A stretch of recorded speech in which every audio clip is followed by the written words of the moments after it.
Hello everyone, and welcome to the Dice Commando YouTube channel. I'm Andrew, with you here as always. This is the Commando Cast, a video cast about all things Star Wars Destiny. This video and others like this one are possible thanks to viewers like you. Please show your support with a like and subscribe, and be sure to hit the bell notification icon so you don't miss any new videos. If you want to get involved with the channel, consider becoming a channel member. There are many benefits to channel membership, including access to our Discord, exclusive deck tech and strategy videos, and the opportunity to help create channel content. I want to sincerely thank all our channel members, as I truly couldn't do this without your support. You guys rock. Go Commando.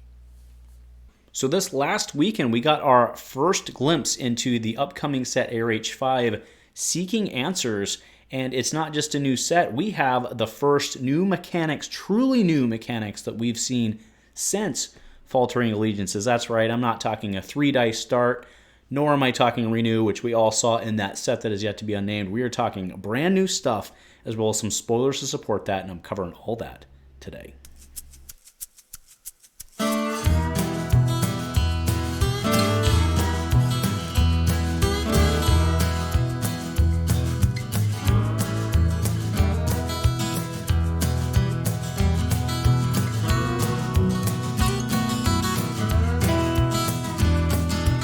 Hey there, Star Wars listening folks. Welcome back to Dice Commando and the Commando Cast. Thank you for checking in on this Destiny Monday? That's right. We have info, big info in the Star Wars Destiny world, and when that happens, I'm here talking about it, and man, we're super excited about it. So, info over the weekend about upcoming set ARH5, Seeking Answers. We knew the name a bit ago. We knew it's releasing May 4th, but we did not know what we learned this weekend, which is there's a boatload of new mechanics. So as I talked about in the intro, new mechanics, we've kind of seen them to a certain degree in every ARH set to a certain degree. We saw Detect in Faltering Allegiances, which was then supported in RDM.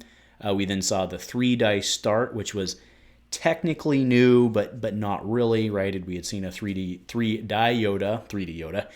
That's in Legion. We had seen a 3-die Yoda in that set that is not to be named, as well as a Renew mechanic, which is really just, basically a magic mechanic kind of rekindled, and other games as well. So those are, those making their way in were big. They were good mechanics, but they're not original mechanics, right? And what we're seeing now are two big things, which they're big, right? So it's a completely in-house designed new mechanic, and we were also told there's going to be a new die side, which we have not seen. That's right, since Indirect was introduced in Legacies. There have been many theories over the years on what a new die mechanic would look like, or new die side, I should say, would look like, and most of the time the answer by the community was simply, I think a special could do that, which I think is mostly true. But now what we're looking at is Charm, right? Charm is, I think, really, really fascinating. So, from Echo 3's article, and I quote, "Hello, what do we have here? Hello there. Charm is an after activation effect that allows you to place a charm token on any character in play. That could be your own character or an opponent's character. Once a character has been charmed, a world of possibility opens up through new abilities that interact with these new tokens. Charm is not limited to characters, and you will see this keyword also appear on supports throughout Seeking Answers.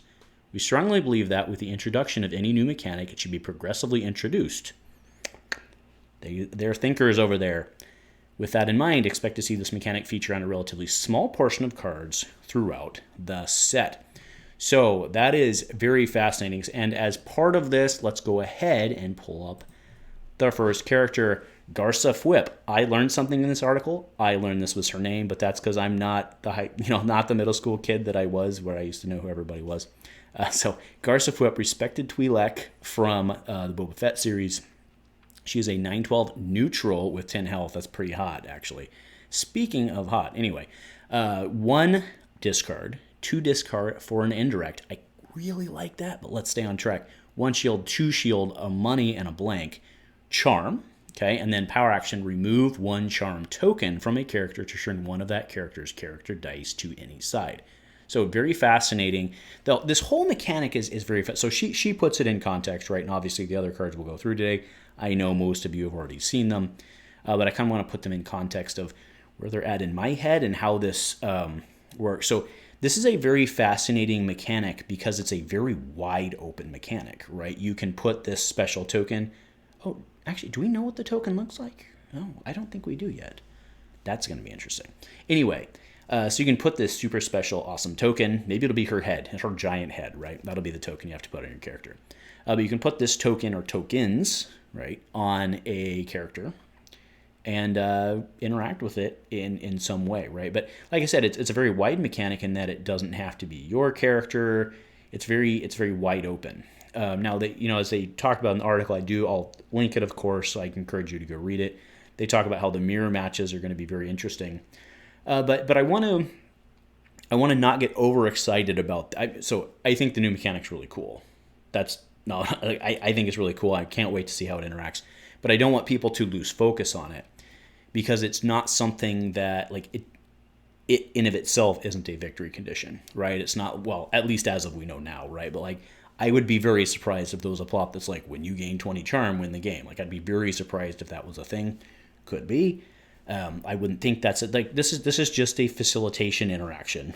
I think it's a really safe. I think overall it's a really safe play. And again, if they are introducing it on a small number of characters, as they quite literally, because it's in print, said they were going to, I think it's going to be really interesting to see how it plays out, right? I mean, if you really think about it and compare it to something like Detect, right? Detect was a game-changing mechanic, but it did not win you the game. It did not lose you the game to be detected, but it interacted with cards, right? I think that's a really great design space because it's also really easy to control. So very excited to see more cards that interact with this. So let's go ahead and move on to the next one, just kind of move on this. So Charm Offensive. I have some comments on this card, but so zero neutral, Charm Offensive. I wonder if there's a Charm Defensive, but Charm Offensive, remove one Charm token from a character to remove a character die, right? So remember when we use the word a, not yours, your opponent's, a means anything, right? So remove a Charm token from a character, from any character in play to remove a character die. That's pretty wide open, right? So remove, you can put it on them, you can put it on yours, you don't even have to be the person who put it on. This is a very interesting. This kind of when I see this card and I put it in perspective of how charm could potentially be used on both sides of the table, I really think that this is almost the equivalent of a downgrade or discard a downgrade type card, right? I think this is your. Not only does it, I think this is a great card because not only can you use it offensively if you are the person charming, but you could pretty safely use this in a high charm meta to basically undo their plans, right? Because it doesn't have to be yours. It doesn't have to be, you can use it, well, whatever, you guys get it, right? You can use it in any capacity and you still get a bonus out of it. And it can also get you the added bonus of undoing something. Right. The drawback being it's a dead card if you're not playing charm and your opponent's not. It's obviously a dead card. But so would have been the, remove a downgrade card. Right. So I see them as very similar design spaces, and I think this one's really. I think that a card like this is necessary. Absolutely necessary in any case of a new mechanic being involved, developed. You have to have the undo. Right. You have to have the Control Z of it. So very, very strong here. So my comments on this card thematically are, it's not beneath you to dismember this unfortunate Trandoshan. And spoiler, I'll give you a 2-second pause if you haven't seen The Mandalorian. That's about 2 seconds. All right. So where she goes up, she's trying to convince, what's his name? Black Kirsten. She's trying to convince him not to rip this dude's arm off. She's like, you have a huge bar tab. I'll erase it if you do it. And he kind of looks at her and is like, and pops the dude. So it's kind of funny. They're like, this is our charm thing. Except in the case of this card, the charm didn't work. But maybe that's actually the irony of the card, is that the charm's being undone. So maybe I'm not giving enough credit. Anyway, back to the cast and enough of that. Let's move on to number 3, which is another character. Man, it's very rare in spoilers we see multiple characters. But here's Figurin Dan Biff for hire. So this guy's been an ongoing joke. Not really a joke, but he's been an ongoing thing in Star Wars games, right? If you look back to the old Decipher CCG, he was a thing, right? And I don't think he came out in the original set, but it was a little later on, and it's because people were like, where was Figurin Dan? And everyone's like, who the hell's Figurin Dan? And they're like, you're not a Star Wars guy if you don't know Figurin Dan. Anyway, rat holing. All right, so he is a character musician. New keyword, or new subtype, sorry. New subtype 797, that's dangerous territory. On the other hand, he's only one focus, money, plus money, blank, blank. Charm, and then PA remove 2 charm from a character to resolve one of that character's character dice without removing it from the pool. Then I also want to call to attention that they do reference the modal nodes are in the set. They did not link to the card, but they actually gave the card number, which implies to me they're going to go back later and update the link. And I wonder if they won't do that slyly and not tell us about it. I don't know. I wouldn't put it past those tricky dudes over at ARH. But either way, no. So we know that that's coming. They say that it's going to interact with them somehow. Sounds like it'll probably be like a tier 2 deck, but sounds like there's going to be like probably some sort of banned deck. Maybe, like, I don't know, a modal nodes deck you can make. I don't know. Maybe Jabba brings the modal nodes and you get milled to death in like 4 turns. I don't know. But yeah, this stuff's all awesome. So I'm going to go ahead and go back to Garza because, she's there. Is that her name? Garza. Sorry. See, I'm learning. So this is all very, very fascinating. Obviously, we don't know, speaking to the new dice side, that's very interesting. We don't know what that's going to look like yet. But we're going to learn very soon. Being, introducing a new dice side is, it's big. It's big. I keep saying that. But so back to this. I think I've already given my piece on. I think this is solid, right? Because as long as it remains a non-victory condition type thing, and it remains basically a side play within your game. It's just something that lets you. It's essentially a sub-faction play, right? Whether you're going to play Ewoks or Wookiees and use the cards around that. Effectively, that's what it is, right? But I really like the concept here of being able to, if you like for the example I just gave of running a tribal deck, for example, it's like that really only interacts with your stuff, but you have an opportunity here to mess with their stuff too, and I think that. Even though something like this, again, depending on what the card pool looks like, depending on what the cards do, has a potential to be something that you really have to worry about in your deck construction, right? So we'll see how this not only hits the ground, we'll see how this develops going forward. We'll see if it's, something like, if you really look at Detect by and large was 1.5 set supported maybe.